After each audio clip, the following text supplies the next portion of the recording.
एक काला तेंदुआ चुपचाप हिरणों के झुंड के पास पहुंचा। पानी पी रहे सारे हिरण डर कर पीछे हट गए, लेकिन तेंदुआ ने कोई हमला नहीं किया। वह तो शिकारों के साथ एक कतार में खड़ा होकर पानी पीने लगा। असल में इस समय जंगल में सूखा पड़ा था और सभी जानवरों को शांतिपूर्वक इस कठिन समय को पार करना था। लेकिन तभी एक पानी का कटोरा इस शांत माहौल को तोड़ देता है।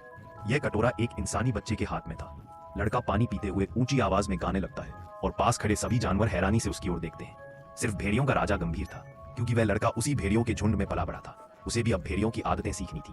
तभी पहाड़ की चोटी से एक तेज आवाज आती है। सभी जानवर सतर्क हो जाते हैं।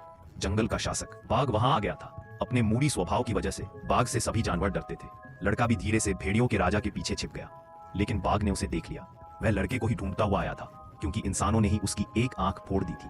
पर अभी तो जंगल में शांति काल चल रहा था, इसलिए बाघ भी हमला नहीं कर सकता था। उसने भेड़ियों से कहा, सूखा खत्म होते ही, बारिश शुरू होते ही ये लड़का मरेगा। तुम उसे बचाना चाहते हो तो बचाओ, पर सोचो इंसान की किस्मत कितनी टिकाऊ होती है। और फिर बारिश आ गई। कुछ जानवर खुश थे, कुछ दुखी। भेड़ियों ने काफी विचार विमर्श किया कि लड़के को रखना है या नहीं। भेड़िया झुंड बहुत एकजुट होता है, लेकिन इस बार उनमें मतभेद हो गया। राजा को मुश्किल में न डालने के लिए लड़के ने एक कड़ा फैसला लिया, मैं जा रहा हूं। लेकिन भेड़िया राजा ने उसे तुरंत चुप करा दिया, क्योंकि उसकी नजर में वह लड़का उसका बेटा था। तभी लड़के का शिक्षक काला तेंदुआ भी सामने आ गया। उसने कहा, अब समय आ गया है कि लड़का इंसानी समाज में लौटे। ठीक है, भले ही सबको दुख हो, लेकिन उसकी सुरक्षा के लिए यह जरूरी था। फिर लड़का तेंदुए के साथ जंगल से निकल पड़ा।